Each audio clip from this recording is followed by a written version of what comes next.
ناصر الدین محمد ہمایوں ہمایوں ہندوستان کا دوسرا مغل بادشاہ تھا۔ وہ مغل سلطنت کے بانی بابر کا بیٹا تھا اور اپنے والد کی وفات کے بعد 23 سال کی عمر میں تخت پہ بیٹھا۔ ہمایوں کا دور حکومت جو 1530 میں شروع ہوا، چیلنجوں اور ناکامیوں کے ایک سلسلے سے نشان زدہ ہوا، خاص طور پہ اس کے سوتیلے بھائیوں کامران، عسکری مرزا اور ہندال کی طرف سے شروع کی گئی اندرونی بغاوتوں کی وجہ سے۔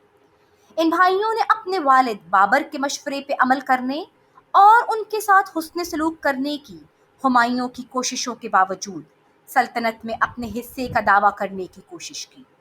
سخاوت کا مظاہرہ کرتے ہوئے ہمایوں نے سلطنت کو اپنے بھائیوں میں تقسیم کیا۔ کابل اور قندھار کامران کو، میوات ہندال کو اور سنبھل عسکری مرزا کو دے دیا۔ تاہم ہمایوں کی مدد کرنے کے بجائے وہ ناشکرے ثابت ہوئے اور اس کے لیے مزید پریشانیوں کا باعث بنے۔ اپنے دور حکومت کے چند سال بعد کامران پنجاب پر قبضہ کرنے میں کامیاب ہو گیا اور حیرت انگیز طور پہ ہمایوں نے اس کے خلاف کوئی کارروائی نہیں کی۔ مزید برآں ہمایوں نے کامران کو حصار فیروزہ کا علاقہ بھی عطا کیا۔ تاریخی بیانات اس بات پہ زور دیتے ہیں کہ یہ فیصلے ہمایوں کی سب سے اہم سیاسی غلطیوں میں سے تھے۔ فوجی اہمیت کے حامل اہم ترین علاقے اپنے بھائیوں کو دے کر اس نے اپنی فوجی اور اقتصادی طاقتیں دونوں کو کمزور کر دیا، جو بالآخر ایک حکمران کے طور پر اس کے اپنے استحکام کے لیے ایک چیلنج بن گیا۔ بابر کی موت کے بعد ملک میں بڑے پیمانے پہ بغاوت ہوئی کیونکہ بابر نے ابراہیم لودھی کو شکست دے کے ریاست حاصل کر لی تھی۔ ہمایوں نے خود کو مختلف محاذوں پہ متعدد چیلنجوں کا مقابلہ کرتے ہوئے پایا۔ ایک طرف اسے افغانوں، راجپوتوں اور بنگالیوں کی مخالفت کا مقابلہ کرنا پڑا تو دوسری طرف اس کے اپنے بھائی اس کے خلاف بغاوت کر رہے تھے۔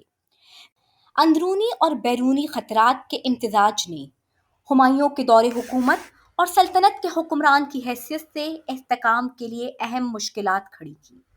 تاریخی بیانات کے مطابق ہمایوں اپنی مہربان اور معاف کرنے والی فطرت کے لیے جانا جاتا تھا، اکثر اپنے دشمنوں کو معاف کر دیتا تھا۔ تاہم اس خصلت کی وجہ سے وہ بار بار اپنے سب سے بڑے حریف شیر خان سوری پر دھوکے باز وعدوں کے باوجود بھروسہ کرنے پہ مجبور ہو گئے۔ شیر خان اس سلسلے میں ہمایوں کی کمزوری سے بخوبی واقف تھا اور اس نے اس سے فائدہ اٹھایا۔ اپریل 1539 کو ہمایوں اور شیر خان سوری کی افواج آپس میں آمنے سامنے ہوئی، جس کے نتیجے میں ایک جنگ ہوئی۔ بدقسمتی سے 3 ماہ کی شدید کشمکش کے بعد شیر خان سوری نے ہمایوں کی فوج کو شکست دے کے فتح حاصل کی۔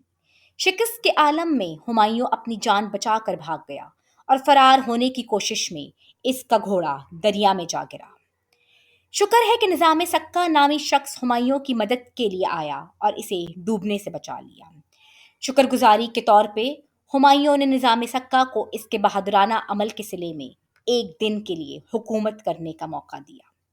شیر خان، جس نے اب شیر شاہ سوری کا لقب اختیار کیا، ہمایوں کو ہندوستان سے بھاگنے پہ مجبور کیا۔ شیر خان سوری کو ہمایوں کے جانے کے بعد افغانیوں نے شہنشاہ تسلیم کیا۔ ہمایوں نے ابتدا میں لاہور میں پناہ لی، لیکن افغانیوں کی مزاحمت کی وجہ سے وہ وہاں زیادہ دیر تک قیام نہ کر سکی۔ اس کے بعد وہ ملتان چلے گئے، لیکن انہی وجوہات کی بنا پر انہیں وہ جگہ بھی چھوڑنی پڑی۔ آخر کار ہمایوں کو سندھ میں عمر کوٹ کے راجہ میں ایک خوش آئند میزبان ملا، جہاں اس کا بیٹا اکبر پیدا ہوا۔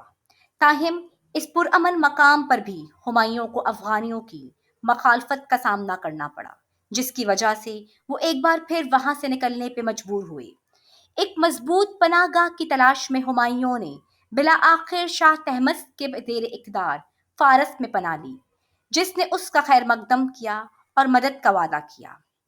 اپنی جلاوطنی کے دوران انہوں نے اپنی افواج کو مضبوط کرنے کی اور اپنی پوزیشن کو مضبوط بنانے پر توجہ مرکوز کی۔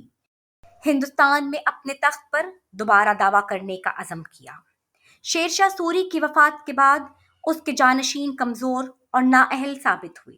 اس صورتحال کا فائدہ اٹھاتے ہوئے ہمایوں نے 15 سال کی جلاوطنی کے بعد 1555 میں دریائے سندھ کو عبور کر کے لاہور، دلی اور آگرہ پر دوبارہ قبضہ کیا۔